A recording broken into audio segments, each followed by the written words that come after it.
Buenas tardes a todos.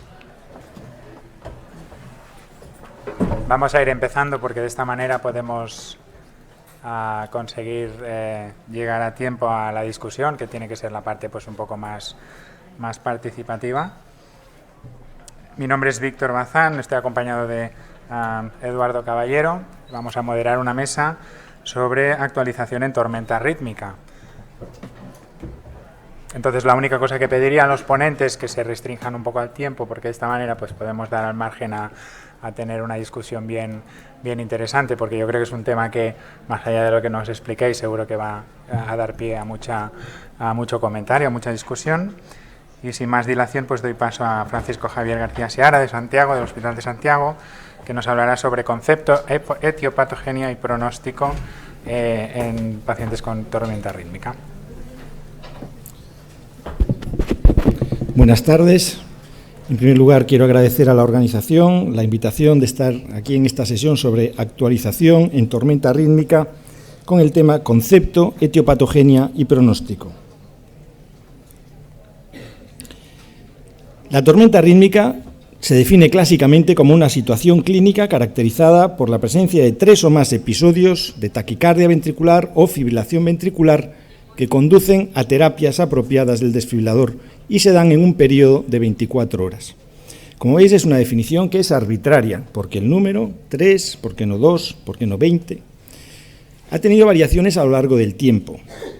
Excluye aquellos episodios de taquicardia ventricular que ocurren por debajo del intervalo de detección del dispositivo. Las recurrencias de los episodios de taquicardia ventricular que duraban menos de 5 minutos han sido consideradas diferentes según las series y excluye a los pacientes que no tienen un DAI.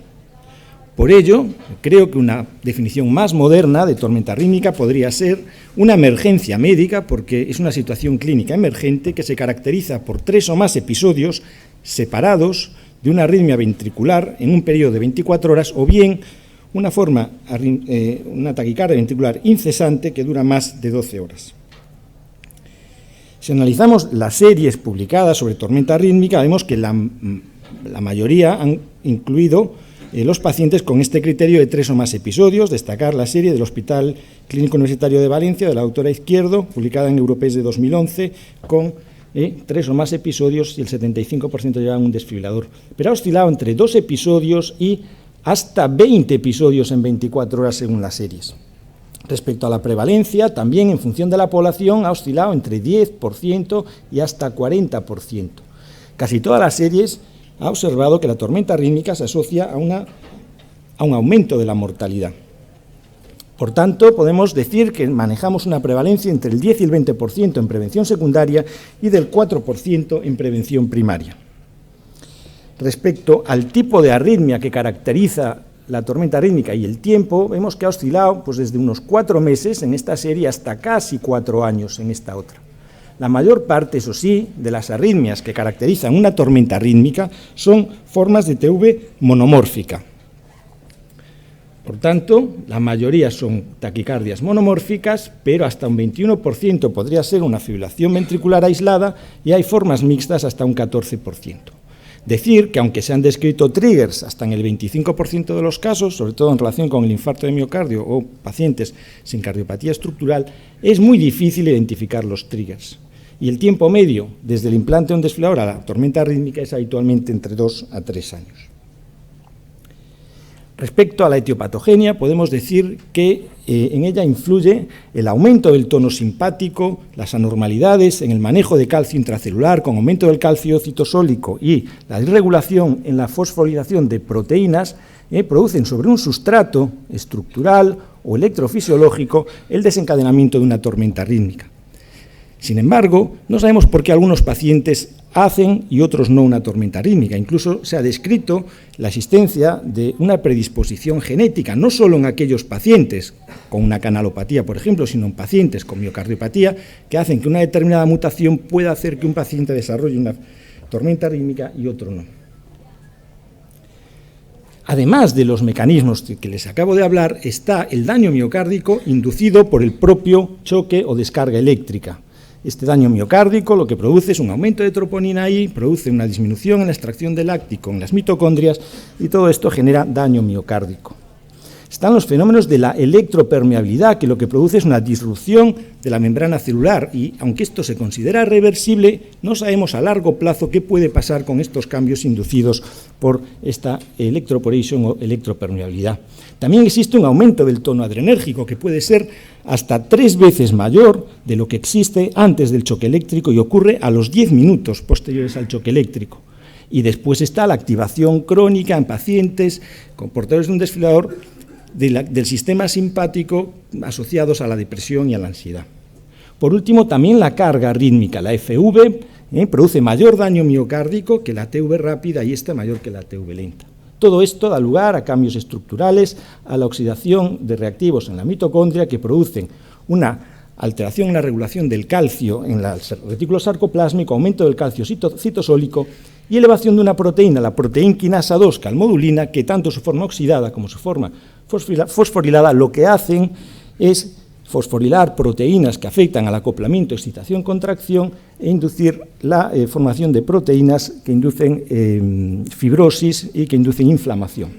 La buena noticia es que se están investigando productos que alteran o que actúan sobre estas dianas terapéuticas, antioxidantes mitocondriales e inhibidores de la ATPasa calmodulina.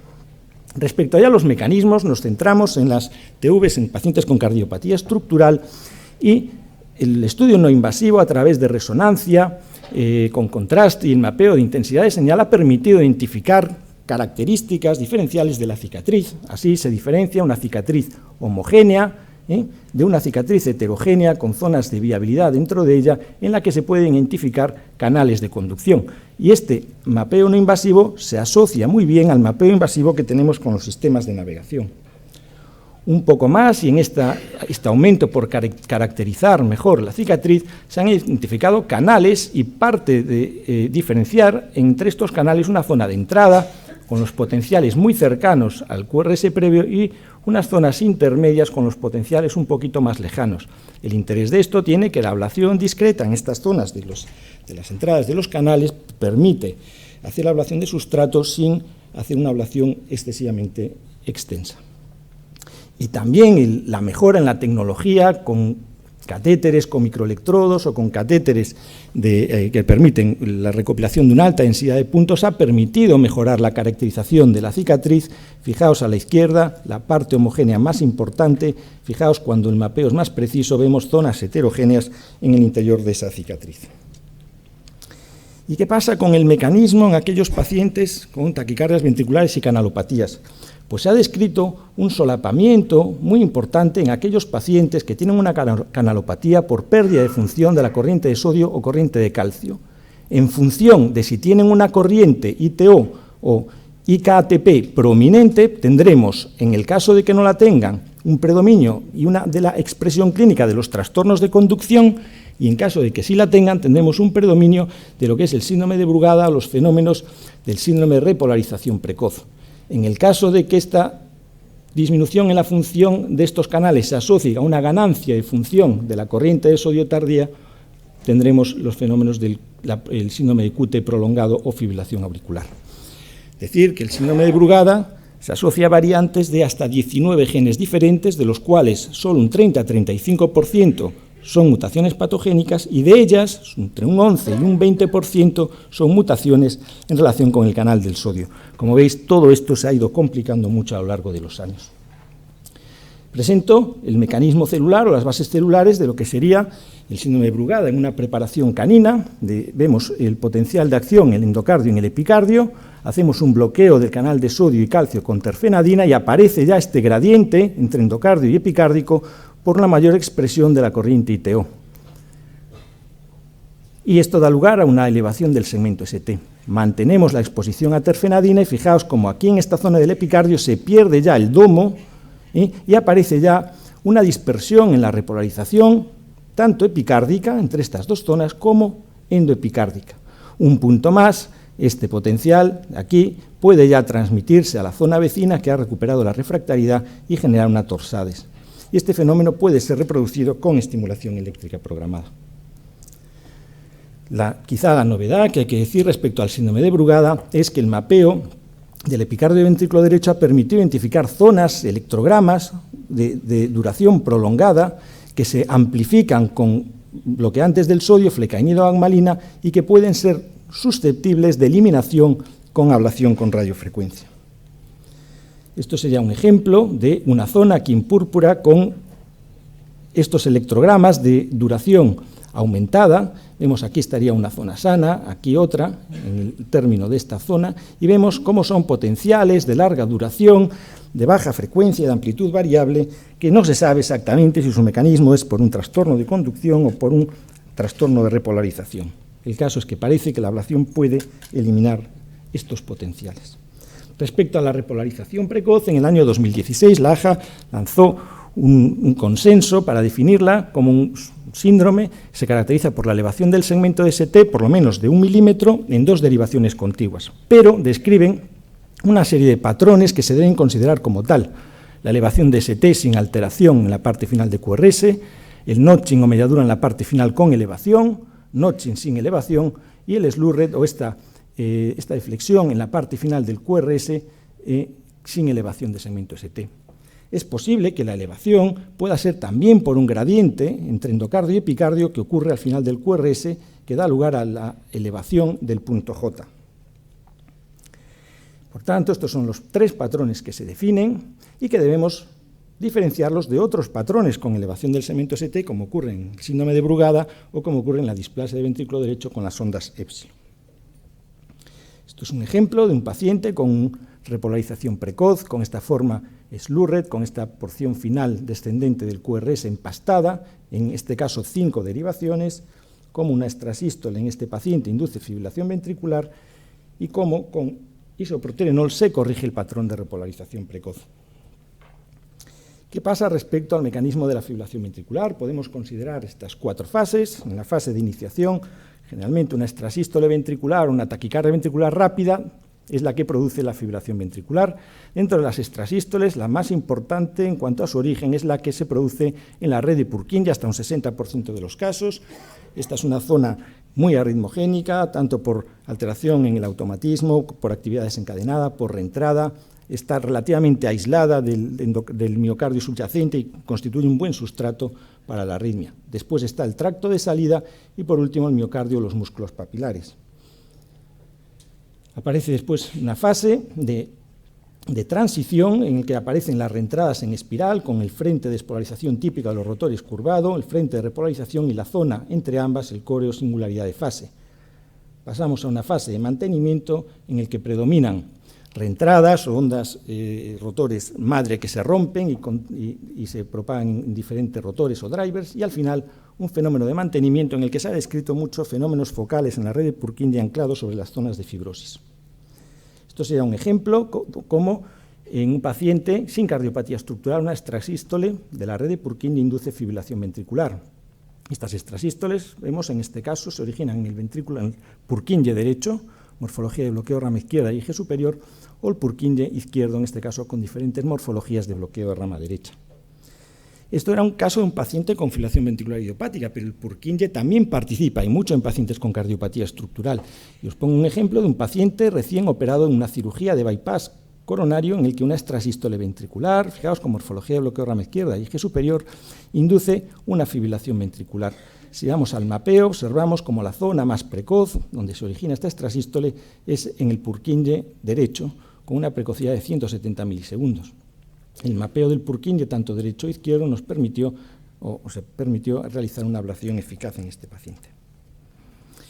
Pasamos ya al pronóstico y hay que decir que la mayor parte de las series indican que los pacientes con una tormenta rítmica tienen mal pronóstico, tienen un exceso de mortalidad hasta 3 veces respecto a aquellas taquicardias ventriculares que no constituyeron una tormenta rítmica. Si vamos a una serie más moderna, porque podríamos decir que estas series clásicas no incluían pacientes o pocos pacientes sometidos a ablación, a esta serie más moderna del Grupo Colaborativo Internacional incluyeron a casi 2.000 pacientes, de los cuales 677, que es un 35%, tenían tormenta rítmica. Vemos que la tormenta rítmica, es decir, estos pacientes eran sometidos a ablación y los que tenían tormenta rítmica tenían una mayor mortalidad intrahospitalaria, tenían una mayor mortalidad al cabo de un año, y podríamos decir que era porque eran enfermos peores, de edad más avanzada, fracción de eyección más baja, peor clase funcional, más comorbilidades, más TVs inducidas en el estudio electrofisiológico, más recurrencia de TV al cabo de un año. Pero cuando hacemos en el análisis multivariante el estudio de las variables predictoras, la tormenta rítmica continuó siendo un factor predictor de muerte y de recurrencia de taquicardia ventricular. Este grupo, haciendo un estudio de una metodología que se llama de Survival Tree, lo que intentó es definir aquellos factores que podían definir aquellos pacientes de más riesgo que preprocedimiento podíamos identificar y que se iban a someter a una ablación de TV. Y los clasificaban aquellos de bajo y alto riesgo. ¿Cuáles eran estos factores? La fracción de eyección menor del 30% multiplica por 2 el riesgo de muerte. Si hay tormenta rítmica y fracción de eyección menor del 30%, por 2,8. Si la fracción de eyección es menos del 30%, no hay tormenta rítmica, perdón, la fracción es de menos del 14%, el riesgo es de 4 veces mayor de muerte. Si la fracción de eyección es entre 14 y 30 y la edad mayor de 80 años, 3 veces la muerte, etc. Es decir, se puede predecir el riesgo de este paciente antes de la ablación. Y esto es muy interesante porque nosotros podemos clasificar los pacientes que van a ser sometidos a una ablación de TV en aquellos de bajo riesgo o de alto riesgo. Aquellos inestables los podemos considerar de alto riesgo, aquellos de bajo riesgo pero con comorbilidades importantes los podemos clasificar en alto riesgo, pero sobre todo podemos hacer un score, es el PINETS score, que nos permite identificar a aquellos pacientes que a lo mejor tenemos que hacer algo antes de hacer la ablación, y consta de variables clínicas: pacientes de mayor edad, cardiopatía isquémica, fracción de eyección baja, tormenta rítmica, etcétera. Son aquellos de alto riesgo que a lo mejor tenemos que ir preparados para diseñar el procedimiento de ablación. Y ya para terminar, ¿podemos predecir la tormenta rítmica? Pues este trabajo, que es un trabajo que reunió a casi 20.000 pacientes en seguimiento remoto en Estados Unidos entre 2005 y 2016, quiso ver si podíamos tener variables no clínicas que nos ayudaran a predecir aquellos pacientes que iban a tener una tormenta rítmica. Y curiosamente lo que hizo este trabajo es identificar variables como el porcentaje de estimulación ventricular en los días previos, o el porcentaje de actividad, o la frecuencia ventricular media, o la TV no sostenida, como las variables más relevantes para predecir una tormenta rítmica. Y curiosamente otras que nosotros pensaríamos más importantes, como la frecuencia ventricular en TAFA o TVOFV, o los choques, sobre todo en días previos, tuvieron un menor valor. Y esto lo hicieron con una predicción en el análisis ROC del 75 del 80%.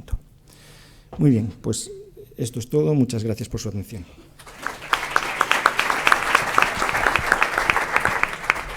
Muchas gracias, doctor García Seara. Si les parece, las preguntas las hacemos al final de la sesión. Ahora el doctor Juan Acosta Martínez, del Hospital Virgen del Rocío de Sevilla, nos hablará sobre las medidas generales y el tratamiento farmacológico de la tormenta rítmica.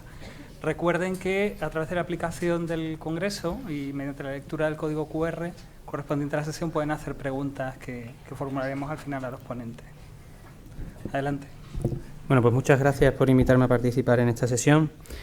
Entrando directamente en el tema, ya el doctor García Seara ha explicado bastante bien la hipótesis más o menos más extendida de la etiopatogénesis de la tormenta rítmica, y quizá actualmente lo más aceptado es que la tormenta rítmica es el resultado de una serie de situaciones que tienen un desenlace fatal, ¿no? Por un lado, tiene que haber una vulnerabilidad eléctrica y estructural en el paciente, bien con cardiopatía o a veces con canalopatías. Luego suele haber unas situaciones desencadenantes y siempre juega un papel muy importante en la tormenta rítmica el sistema nervioso autónomo, de manera que los pacientes con tormenta rítmica durante la tormenta y también parece que antes de la tormenta tienen una disrupción del sistema nervioso autónomo que los hace más susceptibles de padecer estos eventos y luego de que se mantengan en el tiempo. En cuanto al manejo general de la tormenta rítmica, se puede resumir en 3 fases, unas 2 primeras más orientadas al control agudo del episodio y que están fundamentalmente orientadas en reducir los choques del dispositivo, y una tercera fase más dirigida a evitar recurrencias. En la primera fase, pues esto a modo de resumen, los fármacos antiarrítmicos son siempre de uso obligatorio para intentar suprimir los eventos. Las medidas de soporte vital avanzado son básicas, puesto que el paciente muchas veces está inestable y requiere medidas de soporte inotrópico, vasoactivo, ventilación. La corrección y la identificación de los desencadenantes es también obligado. Es muy importante considerar la sedación en todos los pacientes y la ventilación mecánica que esto se requiera. La reprogramación del DAI también es un aspecto fundamental. Por su otro lado, la escalada de fármacos antirrítmicos, si no hay respuesta inicialmente, pues también es un paso fundamental. Y comentaremos también sobre la utilidad del bloqueo simpático para precisamente favorecer el control de la tormenta rítmica cuando las medidas previas no han sido efectivas.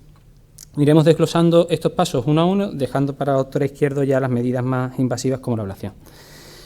Es fundamental saber que el abordaje de la tormenta rítmica debe ser integral y, como tal, pues debe realizarse en centros con experiencia y con posibilidad de hacer medidas avanzadas. Hay dos grupos de trabajo de diferentes centros hospitalarios que han reportado la experiencia de pacientes con tormenta rítmica que son inmediatamente referidos a hospitales con posibilidad, sobre todo, de hacer ablación en un plazo corto de tiempo. Y han mostrado que la supervivencia aguda y a medio plazo de estos pacientes llega a ser superior a la del 75%, lo cual es bastante bueno considerando la gravedad del cuadro. Por lo tanto, el manejo integral en centros especializados es fundamental. Otro paso fundamental es la estratificación de riesgo, como ha comentado el doctor García Seara. Es muy importante clasificar a los pacientes inicialmente en función del tipo de arritmias que presenten y sus comorbilidades. No es lo mismo un paciente que presente taquicardias ventriculares mal toleradas que un paciente que presente taquicardias ventriculares hemodinámicamente estables, o pacientes que presenten comorbilidades como insuficiencia renal, edad avanzada, disfunción ventricular, cardiopatía, enfermedad pulmonar. Los pacientes que presentan comorbilidades o taquicardias con mala tolerancia son pacientes que se consideran de alto riesgo, como ha explicado el doctor García Seara, y probablemente requieran medidas más agresivas de tipo ingresos en UCI, a lo mejor requieren técnicas de medidas de asistencia, trasplante, probablemente procedimientos de ablación.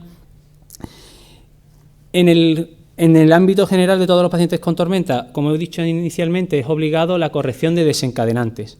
Los desencadenantes, es obligado siempre pensar en ellos, pero habitualmente es raro encontrar un desencadenante que explique el evento. Hay series que reportan que solamente el 10% de los pacientes presentan un desencadenante claro. Los más comunes, ¿cuáles son? Pues fundamentalmente la isquemia, la descompensación de la insuficiencia cardíaca, los trastornos hidroelectrolíticos, el hipertiroidismo, las drogas antiarrítmicas. Luego hay una serie de desencadenantes más infrecuentes en los que se debe pensar, sobre todo en casos que no respondan a las medidas habituales, porque probablemente si se resuelva la causa puede controlarse el cuadro. ¿Estos cuáles son? Pues la presencia de un estimulador vagal, la presencia de síndromes de repolarización precoz, una meningitis neumocócica, neumonías con síndrome de respuesta inflamatoria sistémica, la estimulación izquierda con un dispositivo recientemente implantado. Es obligado pensar en eso, pero ya digo que habitualmente no hay desencadenantes claros. Entonces, el manejo debe ser un manejo más general. Y en el manejo general inicial, la sedación es fundamental. La sedación es fundamental porque el sistema simpático juega un papel muy importante en la aparición y en el sostenimiento de los eventos arrítmicos, y con la sedación se puede conseguir un bloqueo simpático bastante rápido y bastante efectivo. Hay que tener en cuenta que a la hora de elegir el fármaco, sedante, los efectos que pueda tener sobre la función cardíaca. En ese sentido, el remifentanilo y el midazolam son fármacos, por ejemplo, que no tienen prácticamente inotropismo negativo, son buenos suprimidores de la actividad adrenérgica y de rápida acción. Son fármacos en ese sentido bastante útiles. El propofol, en cambio, tiene un efecto inotropo negativo y se debe tener cuidado. La desmetomidina es un fármaco cada vez que se está usando más en las unidades coronarias, es un fármaco que inhibe la liberación presináptica de catecolaminas y consigue un buen bloqueo simpático sin afectar claramente al nivel de conciencia del paciente, y es bastante cómodo de usar. Y luego, siempre que se usen fármacos sedantes, pues hay que tener en cuenta la necesidad o no de soporte ventilatorio. En la programación del DAI es otro paso fundamental. En los pacientes con tormenta rítmica se describió en el estudio Observo que normalmente tienen terapias de DAI más agresivas. Son pacientes que suelen tener zonas de TV con frecuencias más bajas, zonas de FV también con frecuencias más bajas. Las zonas de detección tienen menos duración y tienen frecuentemente programado con menos frecuencia la terapia antitaquicardia. Por lo tanto, es muy importante afrontar rápidamente en el paciente con tormenta la programación del DAI para evitar nuevos choques. ¿Por qué se tienen que evitar nuevos choques? Pues porque el choque induce otro choque, porque activa el simpático, eso favorece la proarritmia y mete al paciente en un círculo vicioso.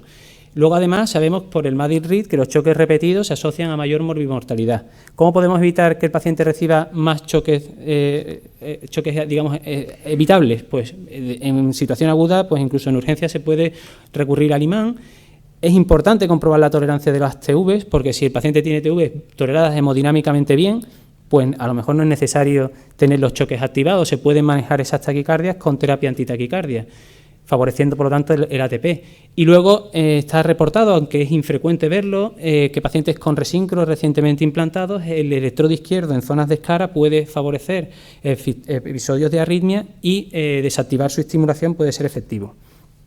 La seguridad y la eficacia del ATP para suprimir episodios de TV rápida ha sido ya demostrada por el pain free, por lo tanto que podemos sentirnos tranquilos utilizando ATP para abortar terapias TV rápidas. En cuanto a los fármacos, pues los fármacos, como ha explicado el doctor García Seara, van en función de la cardiopatía que exista. Las canalopatías tienen tratamientos específicos, por ejemplo, el Brugada se trata con isoproterenol, la catecolamínérgica puede requerir beta-bloqueantes o flecainida, y en la inmensa mayoría de pacientes con tormenta, que suelen ser pacientes con cardiopatía estructural, los fármacos de elección son los beta-bloqueantes y los de clase 3, fundamentalmente amiodarona.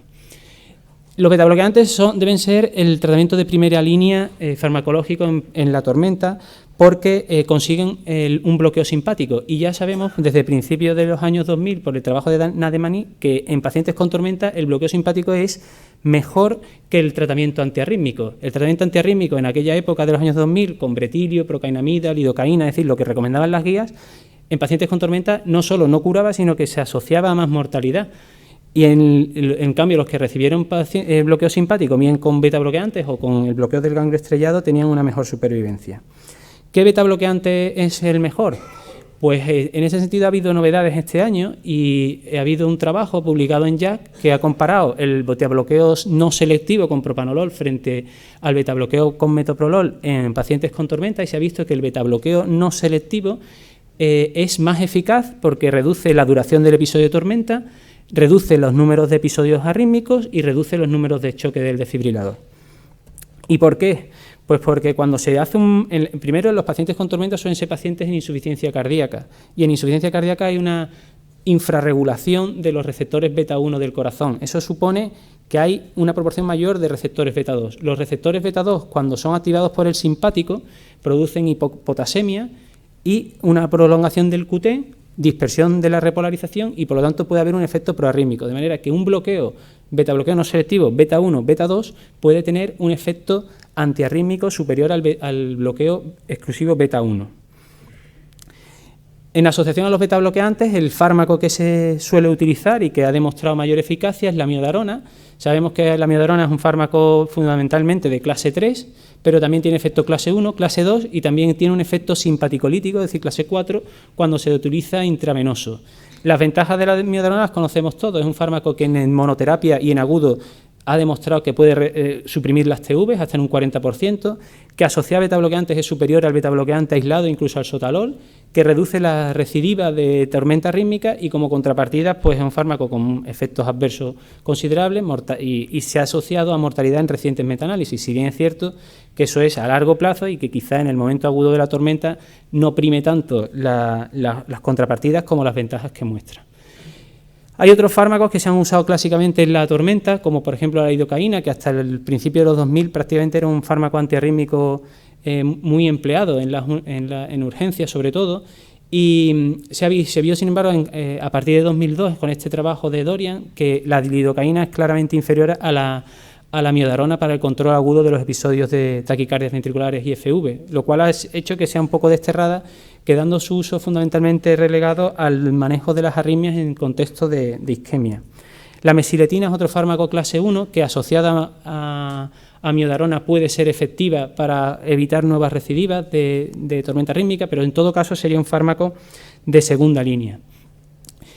No podemos dejar de hablar de la procainamida, porque bueno, ha habido un estudio español, además, que ha demostrado que en agudo puede suprimir mejor incluso que la amiodarona los episodios de taquicardia ventricular hemodinámicamente estables, si bien es cierto que no se sabe muy bien qué papel puede jugar para prevenir recurrencias y hay que tener cuidado porque puede ser es un fármaco con inotropismo negativo y también tiene efectos proarrítmicos. Por último, quería hablar sobre el bloqueo simpático, porque en los últimos años ha habido bastantes trabajos en esta relación y creo que puede ser de las cosas más novedosas en el manejo de la tormenta. El bloqueo simpático puede hacerse a varios niveles, bien con bloqueo del ganglio estrellado, bien con bloqueo epidural, la denervación renal o ya de manera más definitiva con la simpatectomía quirúrgica por toracoscopia. Es una técnica que han usado clásicamente los anestesistas para problemas vasomotrices y de dolores del cuello, de los miembros superiores, pero que en los últimos años ha habido evidencia creciente sobre su utilidad para el control agudo de los eventos arrítmicos y diferentes grupos han reportado que el bloqueo del ganglio estrellado consigue reducir claramente los eventos tanto de taquicardia ventricular como de fibrilación ventricular, independientemente del tipo de cardiopatía, lo cual se asocia además que es una técnica sencilla que se puede hacer a pie de cama, guiada por eco o por rayos X, y además al tener un efecto reversible permite valorar si es de utilidad, pues ofrecer al paciente una simpatectomía definitiva, bien sea por toracoscopia, por ejemplo. Otra manera de conseguir un bloqueo simpático transitorio en pacientes con tormenta es la anestesia epidural.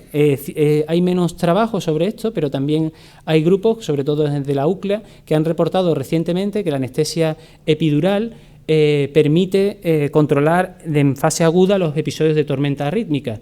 Y además es una técnica que suele ir bastante bien a aquellos pacientes que se han quedado sin eventos arrítmicos tras la sedación. La sedación muchas veces suprime los eventos de tormenta, pero hacen que el paciente se tenga que mantener sedado para que no haya nuevas recidivas. La sedación mantenida puede tener complicaciones y en este caso, pues hacer un bloqueo simpático epidural puede permitir quitar la sedación y que el paciente se mantenga estable sin nuevos episodios arrítmicos. De nuevo, es una técnica que permite valorar esa respuesta y plantear si es efectiva hacer una simpatectomía definitiva por toracoscopia. Como particularidad, no se debe plantear en pacientes anticoagulados por el riesgo de hematoma epidural con las consecuentes complicaciones. Como toda técnica tiene complicaciones, algunas que pueden ser las arritmias refractarias, el neumotórax, que pueden ser más o menos evitables, y hay otras que son intrínsecas, como el síndrome de Arlequín, puesto que es una técnica que al hacer el bloqueo simpático pues se suprime la sudoración en el lado, en este caso izquierdo, pues provoca enrojecimiento, sudoración asimétrica, que puede ser más o menos molesta también dependiendo de la zona donde viva el sujeto, ¿no? En cuanto a la efectividad de la simpatectomía quirúrgica definitiva, pues hay mucha experiencia en pacientes con canalopatías. En los pacientes con QT largo, colaminérgica, pues ha demostrado que es claramente efectiva. En pacientes con cardiopatía estructural hay menos datos. Quizá la serie más importante, de nuevo de la UCLA, de 121 pacientes retrospectivos, que son pacientes del 25% isquémicos, con múltiples fármacos antiarrítmicos, tormenta tras varios procedimientos de ablación, bastantes pacientes con TV polimorfa, y a pesar de esas características, el bloqueo simpático mediante toracoscopia consigue suprimir los episodios de tormenta de manera bastante efectiva en un porcentaje elevado de pacientes y una supervivencia a largo plazo por encima del 50%. ¿Qué pacientes no responden? Pues los pacientes que no responden a esta técnica son pacientes con TVs lentas, con clase funcional avanzada, y van mejor los que se hacen simpatectomía bilateral. En nuestro caso, pues por brevemente comentar un caso de un paciente con una miocardiopatía hipertrófica, con aneurisma apical, con una tormenta arrítmica refractaria a varios fármacos, se le hizo manejo con sedación, anestesia epidural. Desde que se aplicó la anestesia epidural, el paciente presentó una drástica reducción de los eventos arrítmicos, que pasaron a ser con TVs lentas bien toleradas, que se suprimieron con ablación, y el paciente, tras hacerse la simpatectomía quirúrgica, ha permanecido estable hasta el día de hoy, un paciente que se derivó para trasplante. Como conclusiones, pues el tratamiento de la tormenta arrítmica requiere un abordaje multidisciplinar en centros especializados. El manejo oriental debe ir orientado a la identificación de desencadenantes y a la estratificación de riesgo. Se debe, en todo momento, evitar nuevos choques de DAI con sedación y la reprogramación del dispositivo. Los fármacos de primera línea serían los betabloqueantes, los no selectivos y la miodarona. Hay que considerar el bloqueo simpático cuando estas medidas iniciales no son efectivas y, sobre todo, considerarlo en pacientes con buena respuesta a la sedación. Muchas gracias.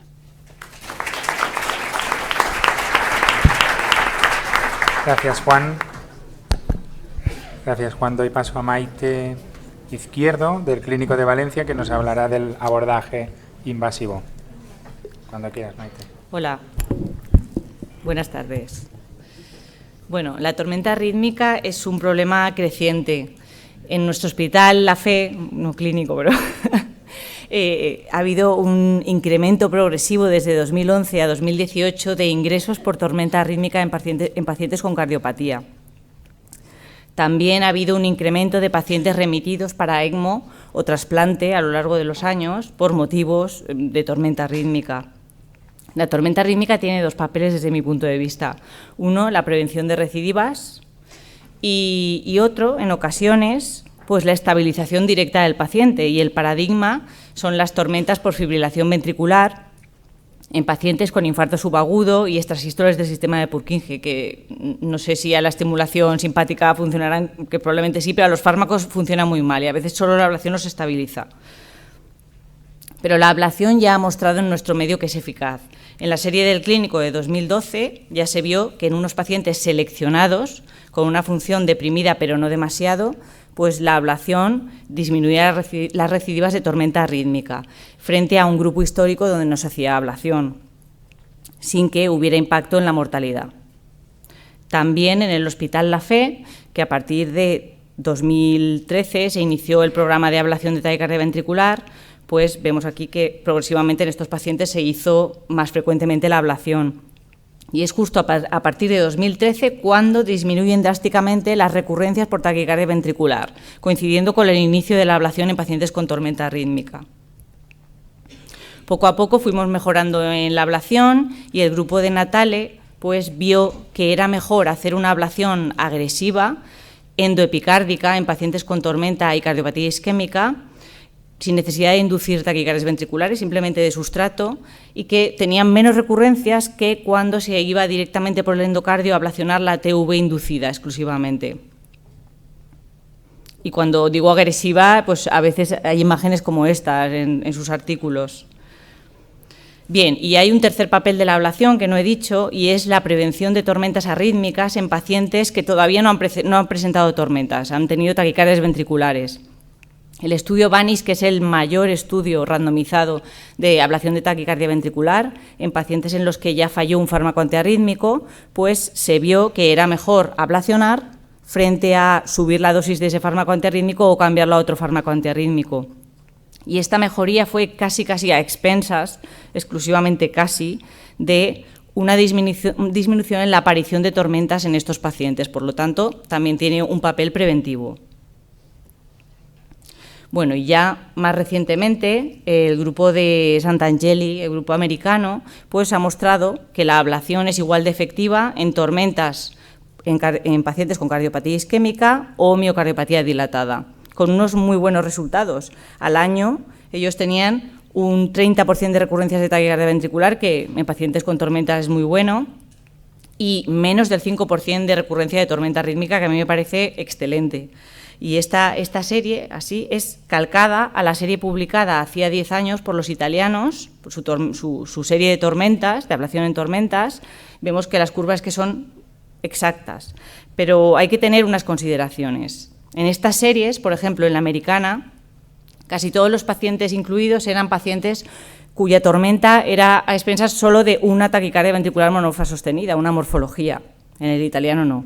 Pero en el italiano la fracción de eyección media era del 36%, una fracción que ya casi se sale de la prevención primaria. Muy buena fracción de eyección. Y luego el punto más importante es que estos buenísimos resultados se consiguieron no exclusivamente con un procedimiento. En algunos pacientes se requirieron 2 o hasta 3 procedimientos y en concreto en los de miocardiopatía dilatada era casi la norma que recibieran 2 procedimientos de ablación. Por tanto, pues la ablación está muy bien en pacientes seleccionados y, bueno, a veces con más de un procedimiento. Y cuando vemos la mortalidad de estas series, porque es algo que nos importa casi más, ¿no?, que las recurrencias, porque es el pronóstico de los pacientes, pues vemos que la curva es clavada a la de la curva de mortalidad tras un ingreso por insuficiencia cardíaca. Es decir, al año el 25% de los pacientes habían fallecido. Es igual que la mortalidad tras un ingreso por insuficiencia cardíaca. Quizá morían un poco más los dilatados y un poco menos los isquémicos. En el grupo italiano se mueren menos los italianos, pero se comprende bien si sabemos que el factor que repetidamente se ha visto factor pronóstico en la mortalidad de pacientes con tormenta es la fracción de eyección, y en los italianos había una fracción de eyección más conservada que en la de los americanos. Pero esto no nos puede distraer de lo que a veces puede querer decir una tormenta rítmica en un paciente. Si ponemos aquí la curva de supervivencia de los pacientes desde 2011 ingresados en el Hospital La Fe por tormenta rítmica, ablacionados y no ablacionados, pues la mortalidad se duplica, es del 50% al año. Si dividimos entre quienes seleccionamos que debían ir a ablación y los que no, de nuestra serie, bueno, pues parece que seleccionamos entre los que recibieron ablación ya tienen una supervivencia un poquito más parecida a la de las series publicadas de ablación en tormenta rítmica. Y esto lo único que quiere decir es que seleccionamos a los pacientes, como ya hemos dicho en otras charlas aquí. Y es desde mi punto de vista es el problema principal ahora mismo, decidir qué pacientes van a tener un buen pronóstico como para que una ablación sea efectiva, coste efectiva, por así decirlo, y, en segundo lugar, qué pacientes nos van a sobrevivir a la ablación con ese mal pronóstico que tienen. Y el caso es que estas dudas de si nos van a sobrevivir a la ablación pues están fundadas. Como ya se ha dicho en la primera charla, pues la tormenta rítmica ha mostrado en esta serie de Santanchelli que es predictor de inestabilidad hemodinámica durante la ablación. Además, hay otros predictores, insuficiencia cardíaca, comorbilidad, pero entonces, si decidimos que la tormenta es predictor de inestabilidad en la ablación frente a ablacionar otro tipo de taquicardias, bueno, pues inestabiliza entre 1,8 veces más que en otras taquicardias o 14 veces más. Y se mueren muy pronto, en comparación a otras taquicardias, se mueren igual o se mueren 9 veces más. Y esto lo que traduce es que la definición de tormenta es una definición, como ya también se ha dicho aquí, aleatoria. Incluye pacientes de unos pronósticos muy diferentes. Y entonces el hecho de que solamente tengan tormenta pues no nos ayuda. Tenemos que mirar otras cosas para pensar si se van a beneficiar o no de una ablación. Por ejemplo, un grupo de pacientes que personalmente nos preocupa mucho y que pensamos que son pacientes muy graves son los pacientes que peritormenta, antes, durante o después, acaban con un ECMO, con un dispositivo de asistencia, porque están muy inestables. Y estos pacientes pensamos que no van a sobrevivir a la ablación y da miedo pues, hacer el procedimiento.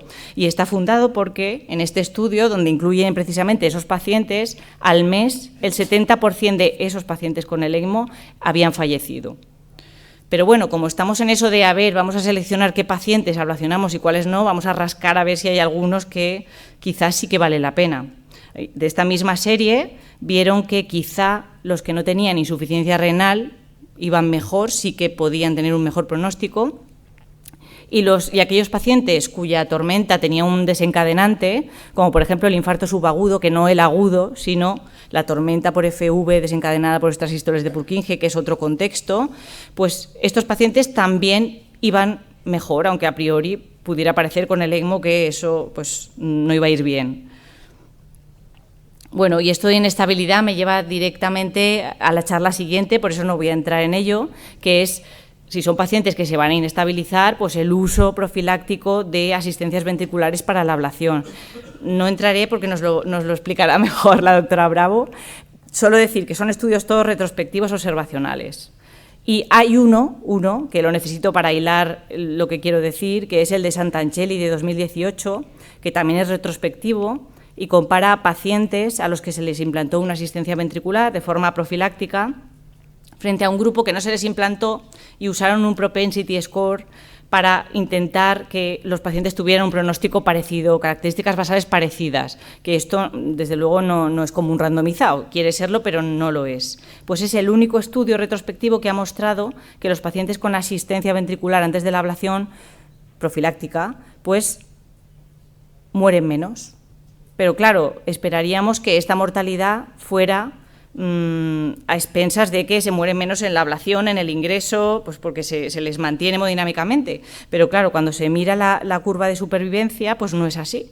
Tienen cierto beneficio inicial en el primer mes, no significativo, y pues el beneficio verdadero de poner esa asistencia profiláctica es a largo plazo.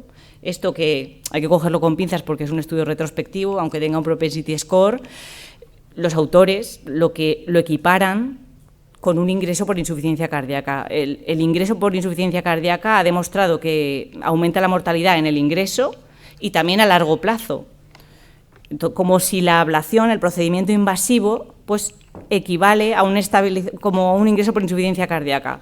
La infusión de líquidos, la inducción de taquicardia ventricular, la hipotensión, todo esto de alguna forma hace que ese paciente no solo tenga riesgo en ese momento, sino más a largo plazo. Si esto es así y un procedimiento invasivo en algunos de estos pacientes no es nada bueno, y teniendo en cuenta que el grupo de Natale dijo que era mejor una ablación de sustrato intensa, endoepicárdica, sin necesidad de inducción, pues me hace pensar que igual el futuro de algunos de estos pacientes sea realizar lo que se ha ido hablando en el último año, porque está así más de moda, es una novedad, la radioablación, sin inducción de taquicardias ventriculares ni nada invasivo con el paciente. Así pues, la ablación disminuye las recurrencias de tormenta, tanto en pacientes que ya han presentado tormentas como taquicardias ventriculares. Una ablación agresiva endoepicárdica parece que es más eficaz, incluso con más de un procedimiento de ablación. En general, las series de ablación son pacientes seleccionados con un mejor pronóstico, que es lo que hacemos subconscientemente, elegirlos. Y para los pacientes de más riesgo, pues bueno, seleccionarlos bien, si es posible, e incluso pues usar asistencias ventriculares profilácticas o, en un futuro, quién sabe si la radioterapia. Gracias. Muchas gracias. Muchas gracias, doctora Izquierdo. Y ahora la doctora Loreto Bravo, del Hospital Clínico Universitario de Salamanca, nos hablará sobre el papel de los dispositivos de asistencia circulatoria en los pacientes con tormenta rítmica.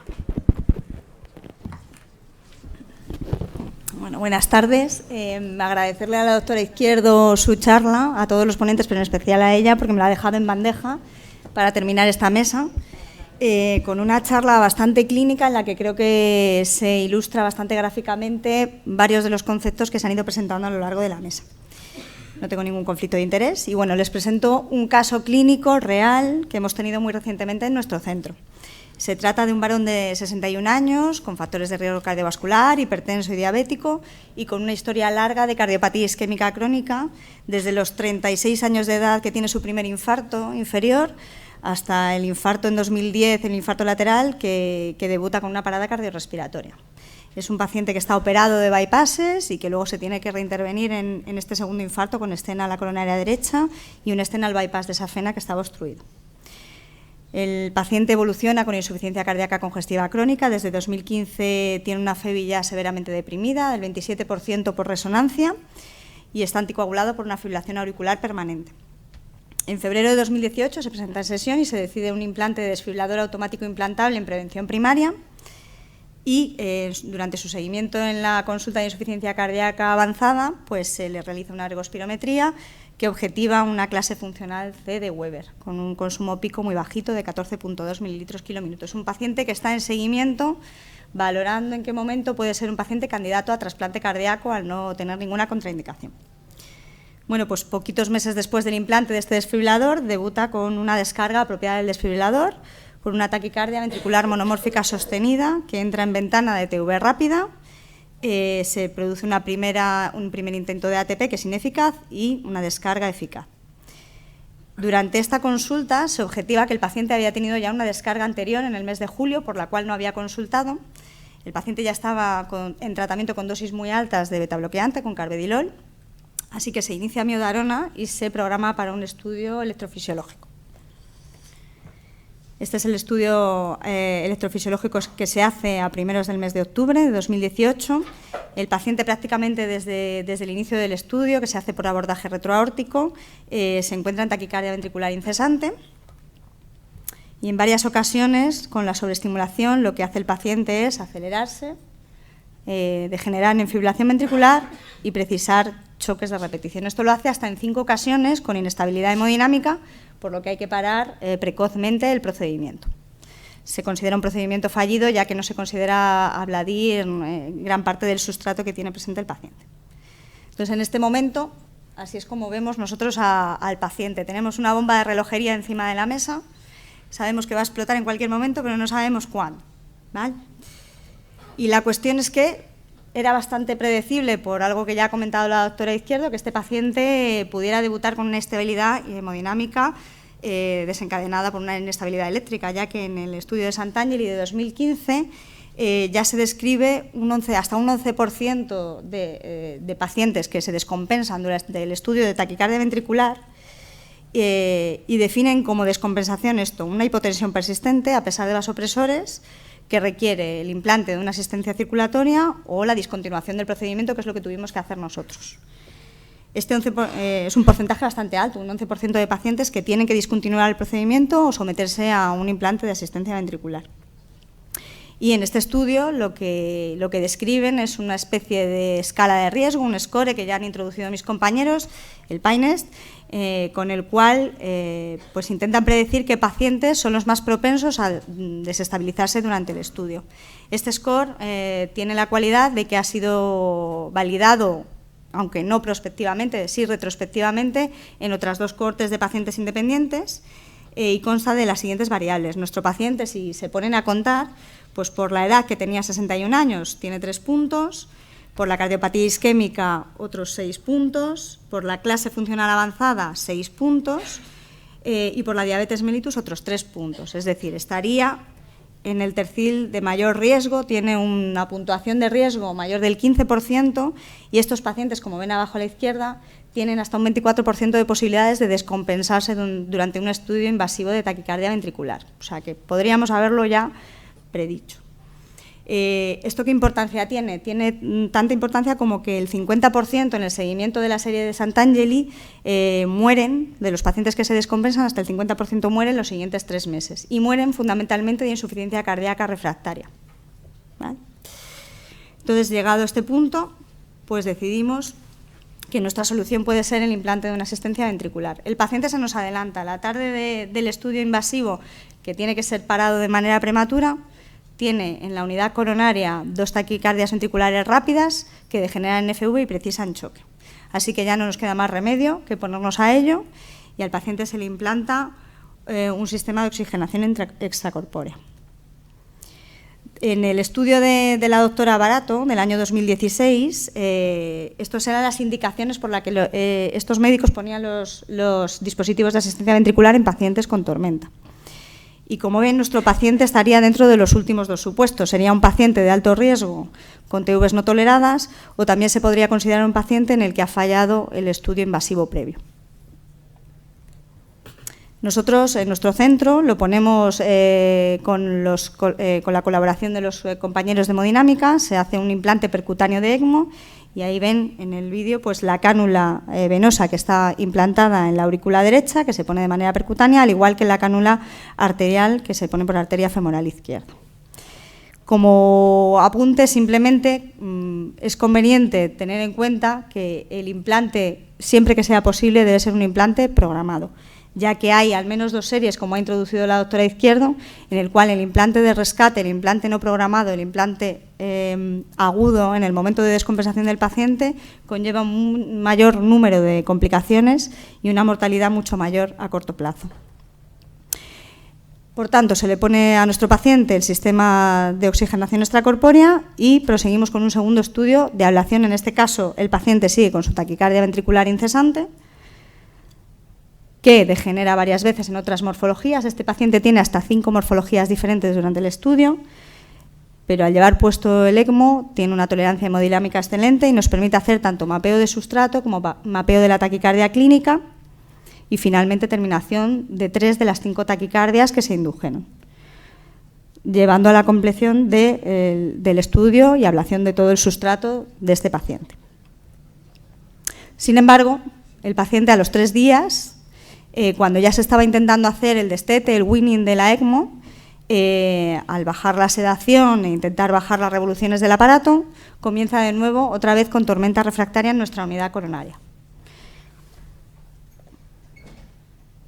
Y esto, una vez más, está avalado ya por literatura previa en el que sabemos que el hecho de tener un resultado parcial de la ablación de taquicardia ventricular conlleva una mayor recurrencia de taquicardias a corto plazo y que además la recurrencia de taquicardias a corto plazo conlleva una implicación pronóstica, es decir, los pacientes con una ablación completa que quedan absolutamente no inducibles en el estudio índice tienen una menor recurrencia a corto plazo y una mayor supervivencia a largo plazo. Sin embargo, nuestro paciente, como he dicho, tenía hasta 5 morfologías diferentes, de las cuales solo 3 se lograron abolir y, por tanto, tenía bastante riesgo de tener una recurrencia a corto plazo, como así fue. En este momento tenemos un paciente con tormenta refractaria en nuestra unidad coronaria, por lo que ya decidimos hacer el traslado con la ECMO a nuestro centro de referencia trasplantador, donde, por cierto, se intenta una tercera ablación, esta vez con un intento de acceso epicárdico que es fallido debido al antecedente de cirugía cardíaca que presentaba el paciente previamente. Y finalmente, 3 semanas después, se consigue un trasplante cardíaco en lista 0, que es exitoso. Y todo ello gracias a la consecución del soporte circulatorio durante 20 días. Llegados a este punto, pues podríamos discutir, ¿este es un caso, es una historia de un éxito o es una historia de un fracaso? Pues probablemente si le preguntamos al clínico, a nuestro compañero de la unidad coronaria, nos dirá que es la historia de un éxito porque el paciente ha llegado hemodinámicamente estable y sin comorbilidades inmediatas a conseguir un trasplante cardíaco.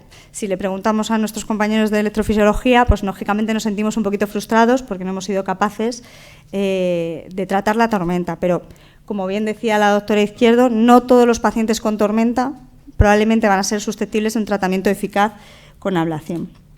Y probablemente pacientes como pacientes como el nuestro, son los que penalizan las series que tenemos, como hemos dicho antes, retrospectivas, de pacientes que son ablacionados en tormenta con soportes de asistencia circulatoria.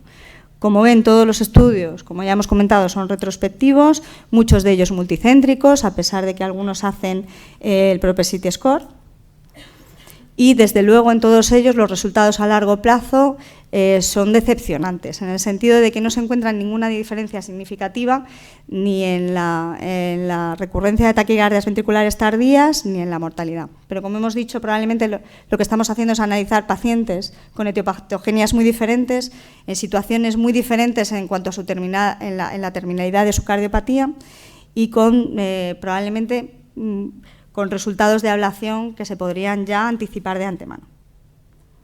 Por tanto, mis conclusiones son que en todo paciente con tormenta arrítmica, ya que, como veíamos, la tormenta es un predictor muy potente de inestabilidad hemodinámica en el estudio electrofisiológico, pues en todo paciente con tormenta arrítmica se debería evaluar la pertinencia de un implante de un sistema de asistencia circulatoria. Los sistemas de asistencia circulatoria proporcionan tiempo al tratamiento, tanto electrofisiológico como invasivo como definitivo, incluso cuando la ablación falla.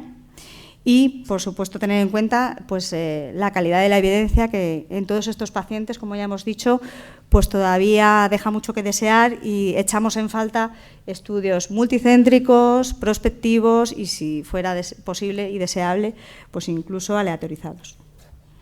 No quiero irme sin mostrar un poquito la experiencia de nuestro centro. Esta es una serie publicada en el año 2017, en el cual presentamos 5 pacientes que se hicieron ablación por tormenta arrítmica, soportados por asistencia circulatoria tipo ECMO. Se hizo estudio electrofisiológico en 4 de los 5 pacientes y la ablación fue eficaz en 3 de esos 4 pacientes. Debo decir que los 3 eran pacientes con cardiopatía isquémica crónica. El paciente en el cual la ablación fue fallida era un paciente con miocardiopatía dilatada con origen en una laminopatía. La supervivencia es de 3 pacientes de los 5 iniciales a 1 año, los 3 pacientes con cardiopatía isquémica. Y la recurrencia de la tormenta en los pacientes en los que la ablación fue eficaz fue de 0, con un seguimiento de 1 año. Y, por último, como ha dicho antes el doctor Acosta, y estoy totalmente de acuerdo, estos pacientes debemos recordar que deben ser tratados siempre en un centro especializado y con capacidad de un manejo multidisciplinar. Por tanto, todo mi recuerdo y mi agradecimiento a mis compañeros de la unidad coronaria, el equipo de asistencias ventriculares, liderado por la doctora Alzola, los compañeros de imagen, en este caso representados por la doctora Díaz, los compañeros de hemodinámica que nos ayudan con el implante de los sistemas de asistencia ventricular y, por supuesto, el equipo de electrofisiología del Hospital de Salamanca. Muchas gracias.